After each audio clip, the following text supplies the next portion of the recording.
mga ka-RSP, narito na muli ang araw-araw na mga inaabangang gabay, patnubay, palala at prediksyon ni Master Hans Kua ngayong araw ng Wednesday, September 11, 2024.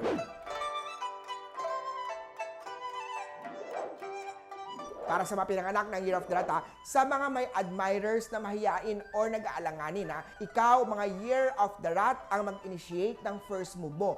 Kung ma-reject, you will not have the regrets dahil hindi ito para sa'yo. Hey, red at for ang swerte kay Year of the Rat.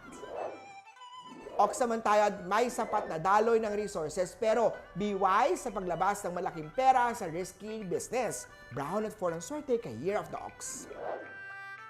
Sa mga Tiger naman, maganda ang panahon na to para sa mga big purchases tulad ng dream home, properties, at mga condominium units. Unahin ito bago ang masakyan o car. Green at 9 ang swerte kay Year of the Tiger. Sa Year of the Rabbit naman tayo, walang huli sa pag-ibig. Sabi nga nila, age is just a number. Mas maigi kung ito ay compatible sign sa'yo. Tulad sa pag-ibig, may mga trabaho o new career din na maaaring subukan ng mga elderly. Learn new skills upang makisabay sa mga nakakabata. Gold at 6 ang swerte kay Year of the Rabbit. Dragon naman tayo, lahat ng bagay na nangyari ay may dahilan.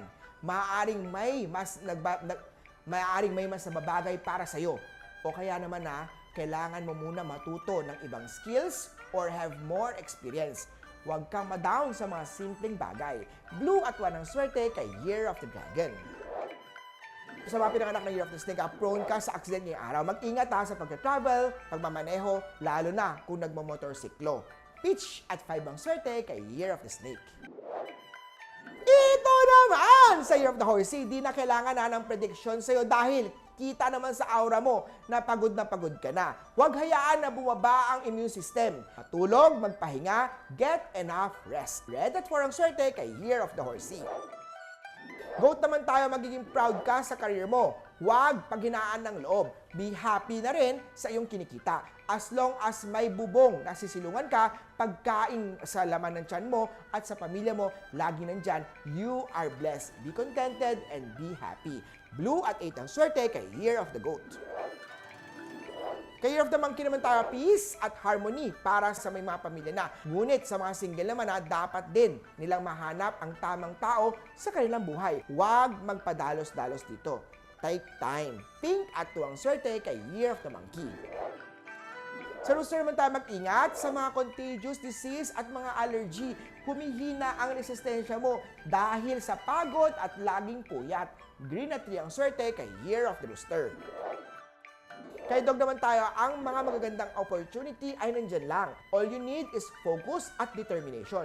It's the time to start doing something or just it's time to start doing instead of just talking. Silver at 9 ang swerte kay Year of the Doggy.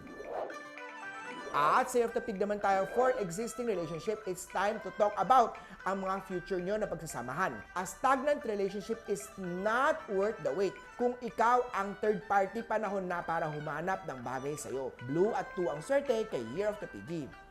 Muli po, ito po yung mga gabay, patnubay, palala at prediksyon lamang ni Master Hans Kua. Nasa iyong mga kamay nakasalalay ang inyong tagumpay. Kaya always be positive at i-claim ang mga swerte, mga ka-RSP.